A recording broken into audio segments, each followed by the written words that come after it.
Welcome to the Snowbirds Expat Radio Podcast, powered by the Snowbird US Day Tracker app.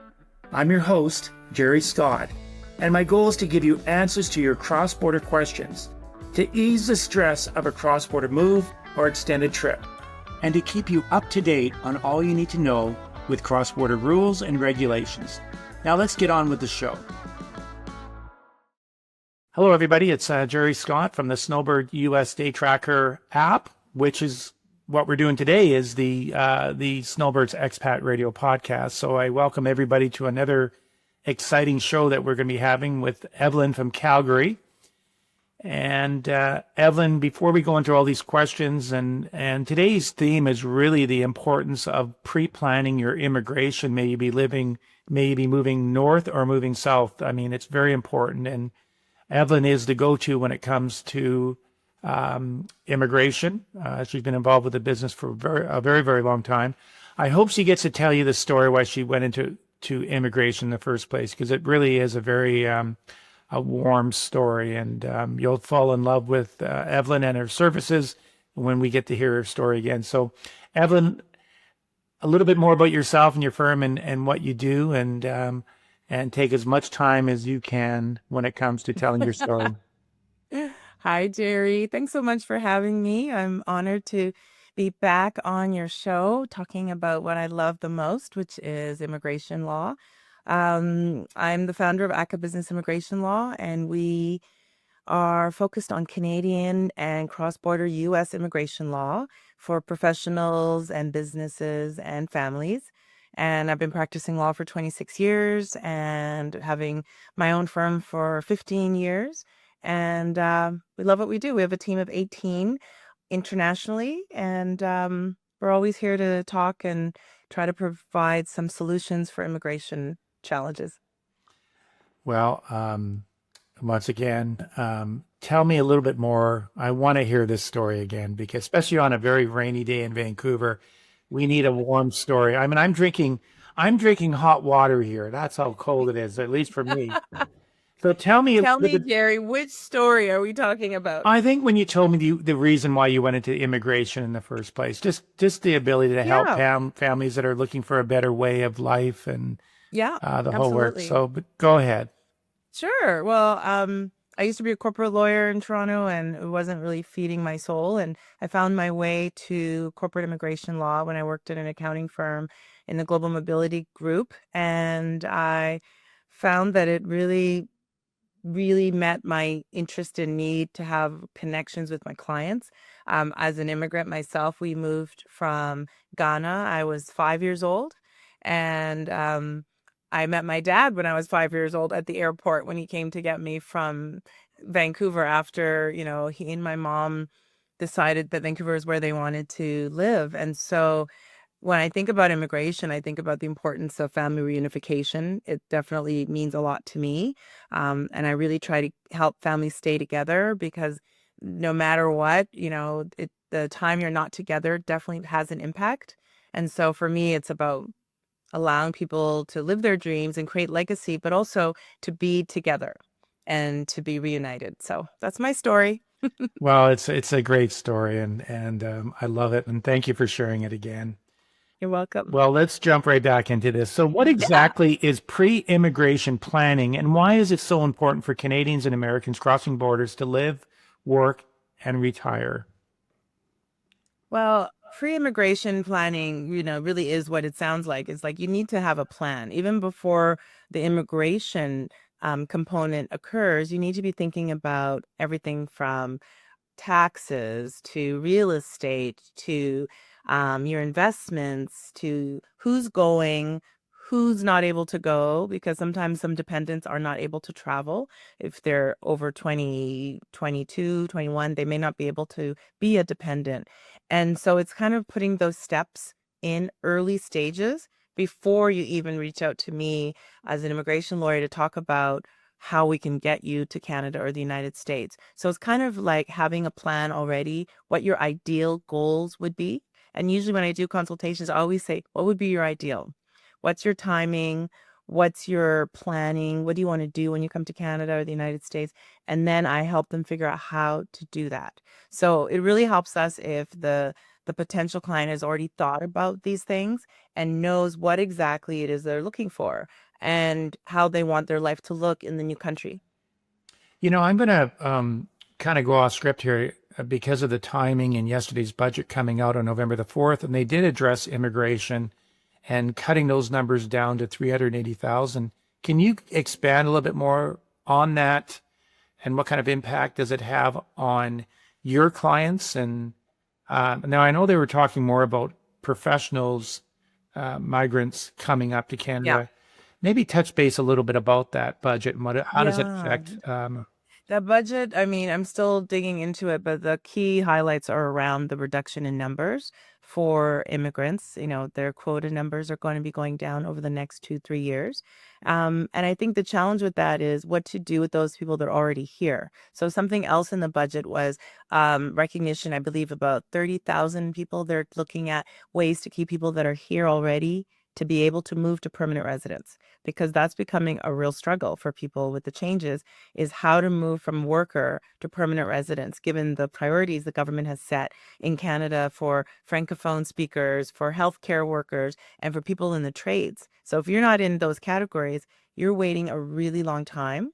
I think, it'll take some time to see what the impact of the reduction will be, Gerry, but obviously it means that they're going to be focusing on the clients or the immigrants that they really want. So those that are creating jobs, those that are highly professional, and those that are meeting the needs that Canada has. Again, healthcare, trades, Francophone people living outside of Quebec. It seems to be the priorities right now.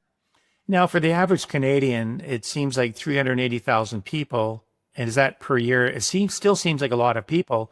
What was that number before they announced the 380? I think it was about 600,000, so they have very aggressive targets and they haven't hit them this year even. And so I think this is a significant decline, but it's across all areas of immigration. So it's not just professional workers or students, or it's across the whole board. And that means even parent, grandparent, permanent residents. So H&C, humanitarian compassionate, it's all of it. So it's going to be quite a significant change coming up. And I think partly is because they don't have the resources to even manage the numbers that they have right now. It's taking so much longer to complete applications because of the processing delays. Attention, Canadian snowbirds! Want to enjoy your U.S. stay without worrying about immigration windows, tax rules, or accidentally overstaying? Meet Snowbirds U.S. Day Tracker.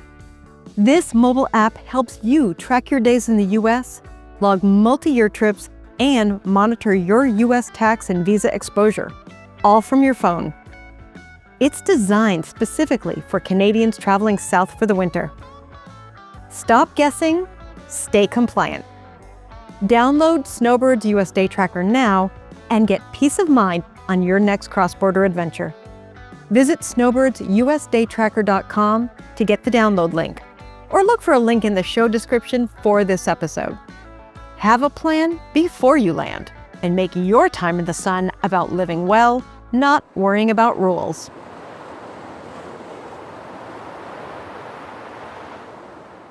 We're restricting the amount of immigrants that can move to Canada now being 380,000. More than ever, you need great professional help, because I know a lot of those, if it was 600,000, a lot of those folks, I'm sure they tried to do this on their own. And that's going to lead to the next question. What mistakes are, the question I have here is, what are some of the most common mistakes people make before relocating that cause problems later with immigration or tax status? Mm-hmm. Yeah, that's a good question. I think the most common mistake is they don't seek out the advisory supports in advance. So that's why, for me, whenever anybody calls me and they're somebody that I think is going to be a good match for you, I always send them your way, because they need to have that conversation with you first. Same with accountants, cross-border accountants that understand both Canada and US tax and accounting, so that they're not paying double tax unnecessarily, or that they haven't structured their companies in the right way that helps them have the least amount of tax they have to pay and those obligations. So a lot of times it's the lack of planning. And then later on, like I've learned to always say, before immigration, talk to an accountant, talk to a tax specialist, figure out how we want to structure this, and then talk to Gerry if you've got, assets you need to deal with and how you're going to move money over time or what the plan is going to be. And then the immigration. So a lot of times it's thinking that they're finding information on Google and ChatGPT and they know more than us. And then it'll bite them later if they haven't set those strategies in place. Even things like opening bank accounts, recognizing that when you come to a new country, you have no credit. That is huge. You have to reestablish credit. And so if they're aware of this, it allows them to prepare in advance before they get here and they realize they have a credit card that's Canadian card that's $2,000 as opposed to, $100,000. It takes time, and even mortgages and buying a house. And so I feel like those are the main issues, is the tax, accounting, structure of their corporation, if they're doing a transfer, how to best take advantage of the opportunities to limit liability in tax. I can't imagine how intimidating this must be. I mean, I've never moved to a foreign country. I've born and bred in British Columbia. Yes, we do spend time in the United States. We do have an E2 visa, which Yep. has allowed us at one time. We were seriously considering, could we move to Maui full time? And then I found out about all the state taxes and how they would affect my RSP. So my wife still wanted to move there, but at the same time, not only taxes, but we have grandkids now in Vancouver. Exactly. So we could not, I couldn't imagine how intimidating. With the most recent administration, and we're hearing so much more as of April the 11th, 2025, when there were some things changed. If you're over 14 years of age, the additional filings that you would have to do if you were spending 30 days or more in the United States. Do you want to touch base on that and how that's impacted your professional services to those folks phoning in and asking? Yeah, it's a bit of a crazy, people are surprised by it, and we're telling clients all the time. Most of our clients are going into the United States with work permits, and so they don't have to deal with that registration piece. It's for the people that are going in as visitors, whether it's business visitors or going in as tourists that are staying longer, that they do need to do that registration after, if they're there for more than 30 days. And so just like you, we have Snowbird clients that might have work permits, or they go down as visitors for 5 months. They know now that they have to do the registration to make sure that they're not going to have any issues later. Because what we're seeing now is any little mistake is affecting people's eligibility to enter the United States now. So you can't mess around with that. You have to prepare and know that you have to do that registration, to do that form, to fill the fee, all of that before your 30 days are up. And especially for children, like you wouldn't think that 14, 15-year-olds need to deal with this, but that's a part of that process as well. And I think we're getting a lot of questions regarding, filing ahead of time, filing your I-94, going on the border crossing website, paying the fee, having it filed, and then it just kind of speeds up the process. And of course, you don't deal with that at the airports. The airports issue the I-94, unless I'm wrong. No, But you I can't do mean, that at the airport. yeah, but people are concerned. They really are. Yeah. And we were featured in a article with, I think it's called Wealth Professionals, and they were asking all these questions. And I still think that it's, the reason why Canadians are selling off their homes in the United States, these snowbird communities, is more of a generational thing than it is. Because if I grew up with my mom and dad and that they had a place in Maui and we were going there every year, we have fond memories. Well, now Yeah. the younger generation, they want to go to Europe. They want to go to the Baltic states. They want to go someplace every year. Yeah. And Maui every year to see mom and dad is a bit of a inconvenience. And when we pass, they don't want our place. They want the dough. Give me the money. So we were I'll take your place, Gerry. It's okay. Yeah, exactly. Well, we were like I say, in this Wealth Professional article, we were featured based on our knowledge, and our knowledge is through people like Evelyn. I mean, I'm just a sponge. Every time I get a chance to speak with Evelyn, I'm just making my notes and away we go. Never wanting to be an immigration lawyer. We will send those to to Evelyn. No, I'm the same. I send them your way. Absolutely. Now, how often does estate planning come up? Because that's the other thing. We talk about immigration. And I know there's this, and we could touch base on this quickly, but there's a 60-month rule. If an American moves to Canada, gets their PR status, explain that 60-month rule and how does it affect them going forward if they plan to move back? I don't know anything about that, Gerry. Okay. Are you talking? Yeah, I don't know anything about that. I'm just thinking, is it about estate planning, or is it about citizenship? Yeah, No? I should have really shouldn't have, going off script here. So basically what happens when an American moves to Canada here, the first 60 months and all the property that they acquire in Canada, if they were to exit, they wouldn't have to pay an exit tax on assets Oh, the exit acquired tax. before. So Yeah, I don't know anything about tax. That's why I always send them to professionals. Sorry. there we are. I just wanted to show the viewers how intelligent I was and You are very well, intelligent, sure I am. but I'm going to stay in my lane. That's exactly it. So I guess how do you, and I guess you kind of answered that question. So estate planning, they've acquired all these assets in the United States. Now they're coming up to Canada. Do you do any of that estate planning for them at all? Or is that usually Oh gosh, just, no. yeah, it's all tax? No. I refer them. I talk to them about, again, the things that they need. I feel like we're like a repository of networks and people and referrals.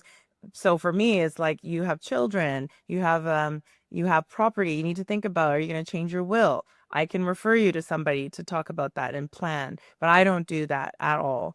It's about issue identification and letting them know you need to think about this tax, your assets, your investments, your health care, your children, what's going to happen with them if something happens to you. So if they're interested and want to make those changes, then I can refer them to one of our, trusted partners that will take care of them. Now, with all this going on with the administration, do you find, at least we found, that there's so many Americans wanting to move up to Canada, a lot of Canadians coming home? What are you seeing in your practice when it comes to volume being increased by this administration? It's been very busy, honestly, Gerry. I remember saying I didn't want to be busy because of this whole administration, but we're busy and we're fielding a lot of calls from Americans that are looking for options. And we've moved a lot of people in the last year. Surprisingly, even lawyers that are I moved a lawyer from California to Victoria, where he can be a foreign legal consultant and continue practicing California law from Victoria. I moved his family up because he has a daughter, and he was just like, we don't want to have to worry about what's happening there. We're hearing from a lot of people that are kind of in the LGBTQ community as well, that are worried about what's happening in the United States. And a lot of them, if they own businesses, it is obviously easier. So we're doing lots of incorporations, which is something we do. We incorporate and then we move them to Canada and as an intercompany transfer, the equivalent of the L1 on the Canadian side, so they can run their businesses from here and grow their opportunities here, but also live in Canada. As I would say, we're having our best year ever because of what's happening down south. And then we're dealing with a lot of people coming back and they may have an American spouse. So then it's like, how do I get my wife or husband, because I never sponsored them before, and now I want to come home and take this job. And so we're doing inland and out of Canada permanent resident sponsorship applications to bring your children and even to claim citizenship for children. We're hearing from people who are thinking, my grandmother was a Canadian, and they're all applying for citizenship now, just on the off chance that they'll get it at that second generation, third generation rule, because there's a bit of a flux right now in the law. So we're just saying apply. You never know. And if the law goes the way it's seeming to go, they may have a chance beyond that first generation rule to qualify for citizenship. So very busy times. It got me thinking. We had a call with a family last week and really excited about moving back to Canada, back to the Kelowna area. Mm-hmm. Everybody would be excited about Kelowna, except for people that hate traffic. But I won't bring that up. But this guy was so excited about moving back, and his spouse was denied PR status.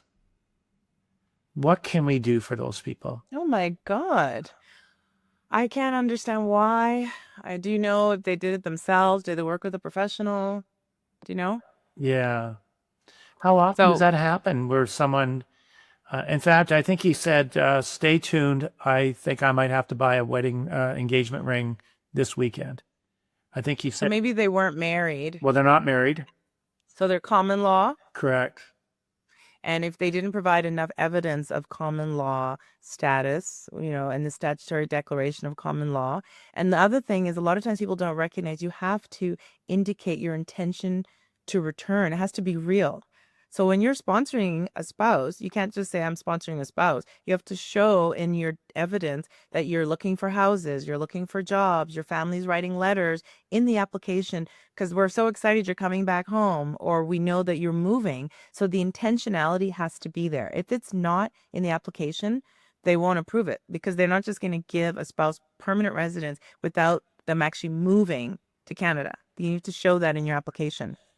And if they do fail, they fail and they don't get their PR. What kind of recourse would they have?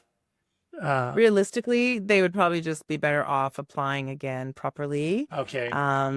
Yeah, and maybe they can enter, depending on time, if they need to come in, the spouse can come in maybe as a visitor and they can do it from inside Canada if he needs to get started working. So there are options, but yeah, until I know more, it's very difficult. It's not worth appealing. Like that would take too long, whereas it could take 10 months to get the spousal permanent residence, so long as, everything is done right. So how does a person, how do you know, they know that you've already applied once, so you say you're just going to apply again. Yeah, you can apply again with more information and maybe something. Again, I don't know what the circumstances were of the refusal. It's very strange. Like we almost never have a refusal for permanent residence. So I feel like something was missing.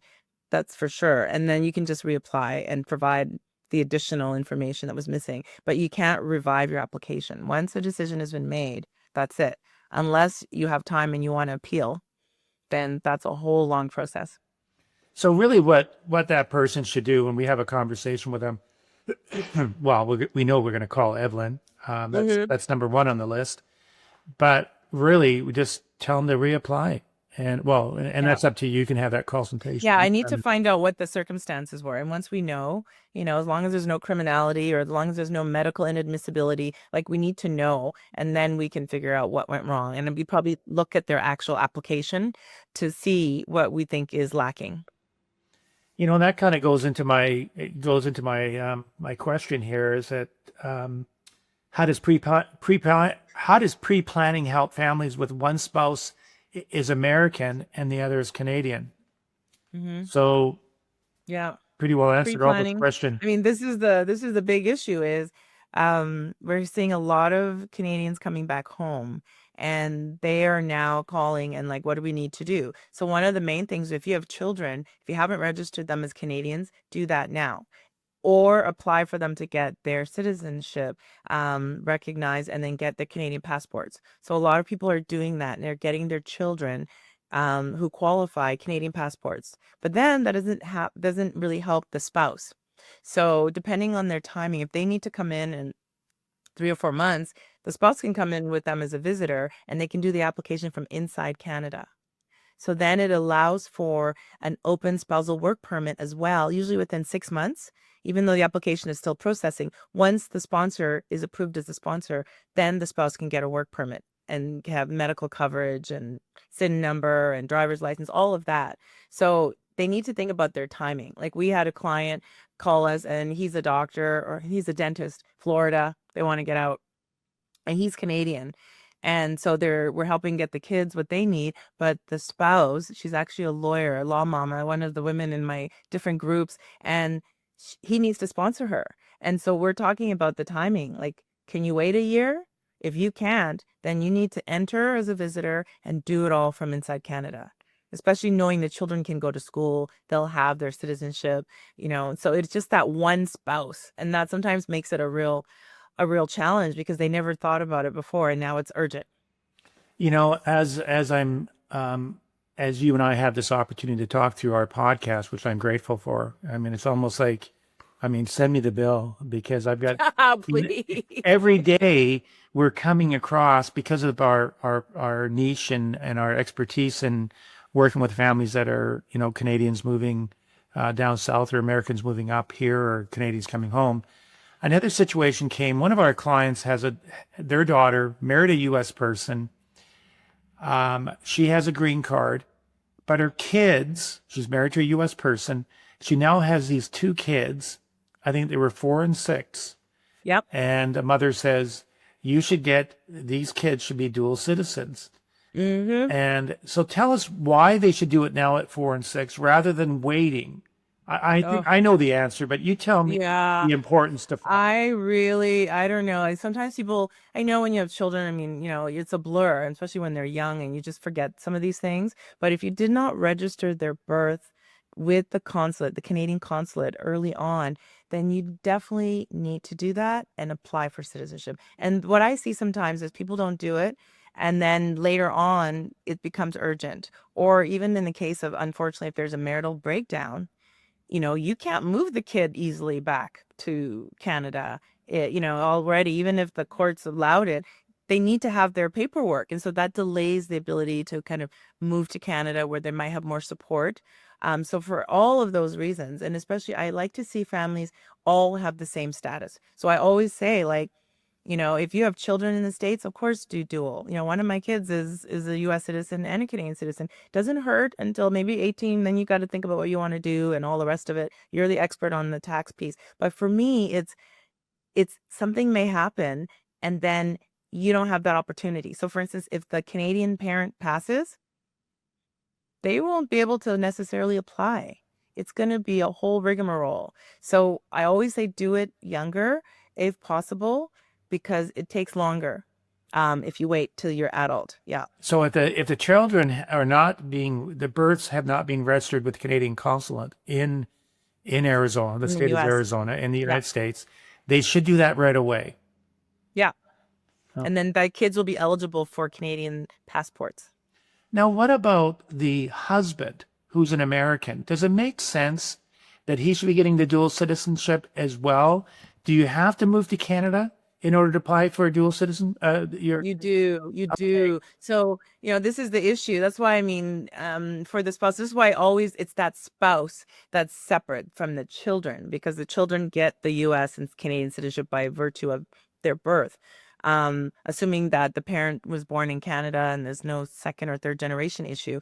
But the spouse, if they want to be sponsored, they have to show that intention, right? Okay. They have to show that they are really ready. And so that's where there's always this gap and a delay, because the kids can get it right away and you can all come in, but you have to be like, you can't just get it to get it. Canada does not want people to just have permanent residence but never actually live in Canada. And you can't become a citizen if you don't actually live physically in Canada to meet that 3-year physical presence to become a citizen. Once you do that, then you can go and never come back again if that's what you want. And you can keep your Canadian passport forever, right? You just keep renewing it every 10 years, even if you don't live in Canada. But for permanent residence, you must spend time. And the other thing is, there are some people who might come and do it all with the intention, we're going to live in Canada. Who knows? The administration will change and then they decide we're going to go back. Once they have the permanent residence because they came to Canada and they decide to go back in 3, 4, 5 years, what's great is the one that's a permanent resident, let's say the American spouse, so long as they're with the Canadian citizen spouse, they maintain their permanent residence without having to spend the days in Canada. So that's what's really great. Even if they don't get to citizenship, if they stay as a permanent resident and they're transferred to Europe or wherever, if they are with their Canadian spouse, they can always prove that they've maintained their PR, which is a wonderful thing. So here's another thought that went through my head. You mentioned that if there was a marital breakdown, there would be an issue with those American kids. What happens if the father, who's an American, passes away? Does that cause a big problem that these kids have not been registered? But if the father's American, correct. The children were born in the States, Correct. They're American. Yes. So they can't take that away. It's the Canadian component around, like, we want to come back to Canada. There'll definitely be a delay because they have to apply for their citizenship as evidence that they're Canadian citizens. Obviously, they can come in as Americans, as visitors, if, something happens. But we've had cases where, oh, it's so sad. We had this Mexican woman who was married to a Canadian. They met in Mexico. It was wonderful. They had a child. He never registered the birth, never got citizenship for their daughter. He came back to Canada. He died here. It was like, something serious. He died, and there was no planning, and it was really brutal. We had to get her involved with, wills and estates and all of it, taxes. And then we did the daughter's citizenship application. We had to provide all the evidence that her dad was a Canadian, and it delayed the estate process considerably. So, I mean, that's a situation where you didn't put it into the place. There's no proper will, and they never registered her, and she was like 12 years old. And the wife never got her permanent residence.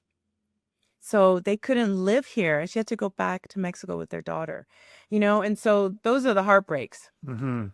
So just that I'm clear. So the mom who has these beautiful kids, 4 and 6 years old, the father passes away. They never ever apply for Canadian citizenship for these 2 kids.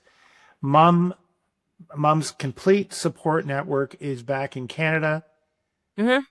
And would she have a problem even then with those 2 kids without citizenship? No, Not at no, all. because she is the citizen.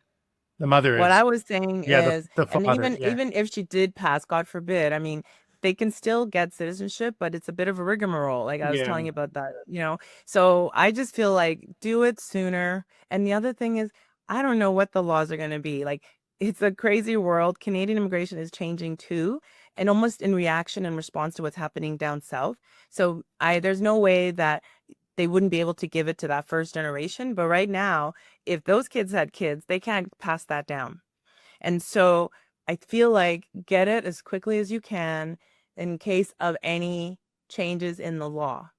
It's so heartbreaking when I find out sometimes people even want to come and then something has changed and that child that's 25, 30 may not be eligible to come with the family for whatever the reasons are. So there's always complexities. And I just feel like try to get everybody on the same passports. And if they both can do dual, if that works, but it's always that spouse, because unless the intention is to be in the States or be in Canada, they can't do the application until they're actually ready to pull the plug, within a year or 2 years. Yeah. That's interesting. That's something that I've learned today. I didn't even think about this, but the spouse creates a problem because he's a U.S. person. He cannot get PR status or citizenship unless he's been in the country for 3+ years, or I think it's 1,095 days over 5 years. Yes. You got to prove. There's a great app out there, by the way, for tracking that. It's called the Canada Great. Physical Presence. But it's interesting. So the spouse is a problem, but those 2 kids, why create another problem? Just get it Yeah. done.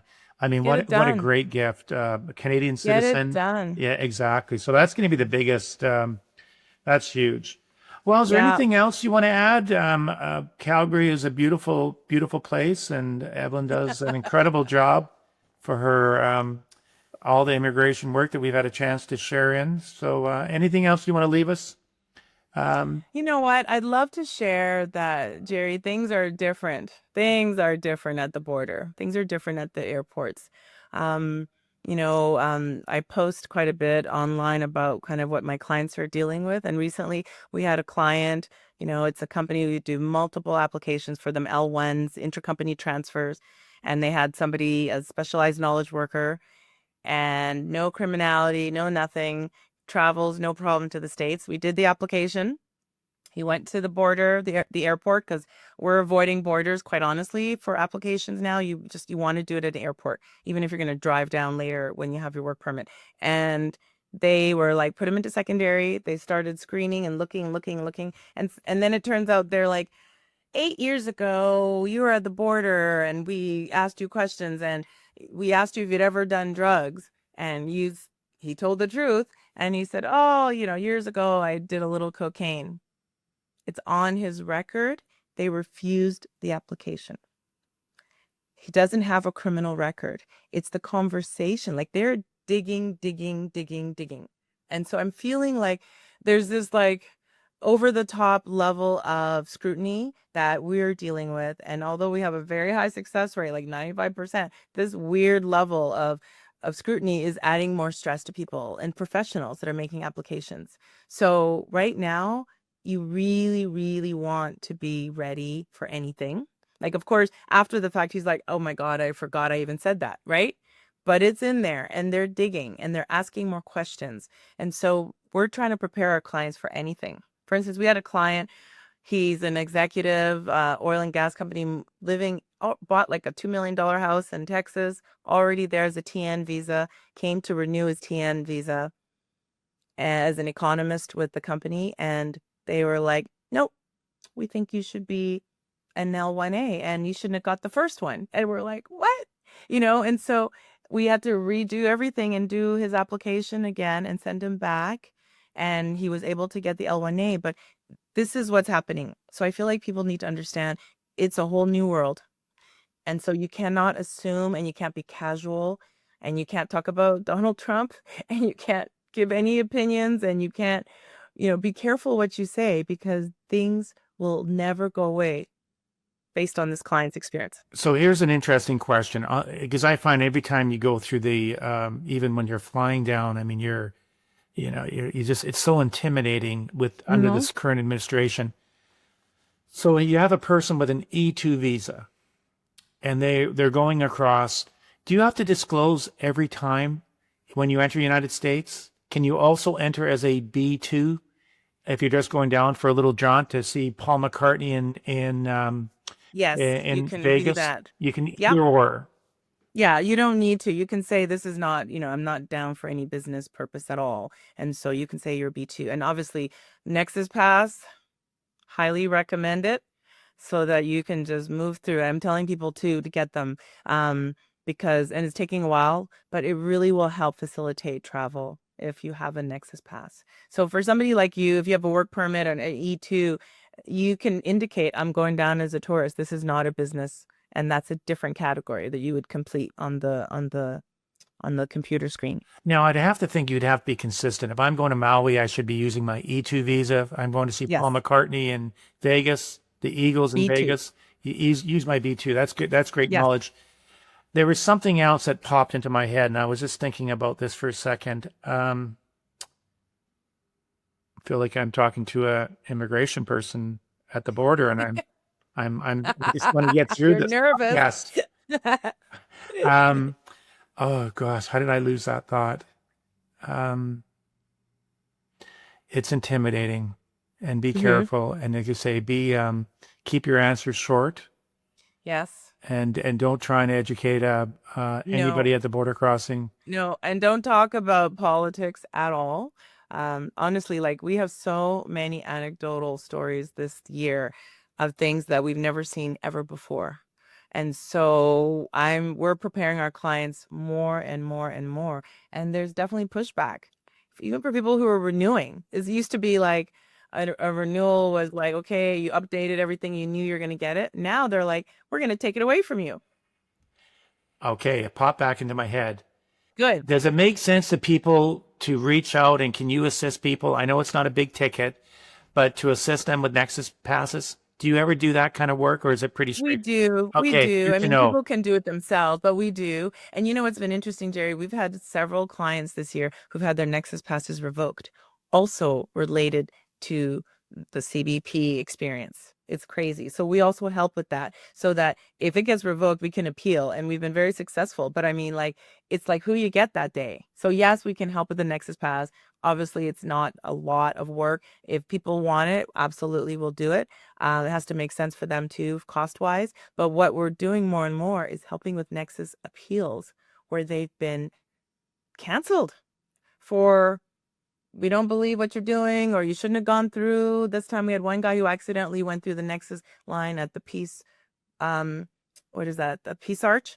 And he was on his way to Point Roberts and normally he would go through, but he actually had some equipment and he should have gone through the regular line. And next thing you know, that's it. So we're able to get it back for him. But I mean, like somebody who goes back and forth to their place in Point Roberts every week, that was a huge issue, right? Is not having to wait in line with all the traffic as opposed to going through the Nexus lane. So definitely it's something to think about for people who travel a lot to just get it, and makes life easier at the airport. My kids and I all have them. It's really helpful. And I think it makes a big difference to the travel experience, to not be so stressed out. Well, I know that you do a podcast as well, and you've got some great. I don't know if I've seen it lately, but you're still doing your podcast. You do, Yeah, I still am. and Absolutely. people can go to your website, Yep. and they can click on it. So Evelyn's got lots of information, and once again, I mean, we talked to a lot of immigration people, but the story that you told at the beginning of this podcast, and how much warmth you have for these people coming into Canada or coming home, is very much appreciated. So Oh, thank you, Gerry, for the opportunity. I really appreciate it. I'm so happy we have you in our back pocket because, as I say to everybody, you need to talk to Gerry in addition to the accountants and the tax people, because they need to know all of that before I do my job, so that I feel like they've gotten what they need. That pre-planning, you're a part of that pre-planning. You and Carson, great team, great people to work with. And our team loves you guys. So thank you so much for all the support. well, and same to yourself as well, because these are teams. May it be Evelyn, may it be one of the cross-border accountants. We can't, like you say, you got to stick in your own lane. But I Yes. truly appreciate what you do and how much care you show, and we can all feel this. And so thank you Thank very much you. again, and we look forward to Thank having you. you. Yeah, thank you. And we have a mutual friend in Tracy, so best wishes out to her. I know she's your Yes, godmother, so I hope she's she doing well. is. And She's doing great. Thanks to you. It's really, you've been so helpful. Like, that's why I even feel even better about referring, because I know how well you took care of her, somebody that I love, that's close to us and went through a lot. And you have made her life so much easier. So we're very grateful to you. well, thank you for the compliment. She's a wonderful person. So we had lunch together a while ago. We still got to make sure that we get the three of us The together. three of us, I- I'm coming home for Christmas, but you're probably going to be in Maui, I'm going right? to be in Maui, but I will be back on. I'm going to be back in Canada on the 11th to the 15th. So if we can squeeze something in, we look forward to it. Of December? Yeah, but you're I going to be don't here come the, close to I come I'll on the make work. 22nd. Ah, 2026, 100% okay. commitment. We get to see All Evelyn right. in We'll make it person. happen. Thank you so Okay, well, much you for the take care. Best opportunity. wishes to your family and stay safe. Thank you too. Take care. Thank you again for listening to the Snowbird Expat Radio Podcast. The best way you can support the podcast is to forward the episode to a friend, and please don't hesitate to like, subscribe, or leave a comment. Now, before you go, let me leave you with one of my favorite quotes. Be kind to all, the world is small.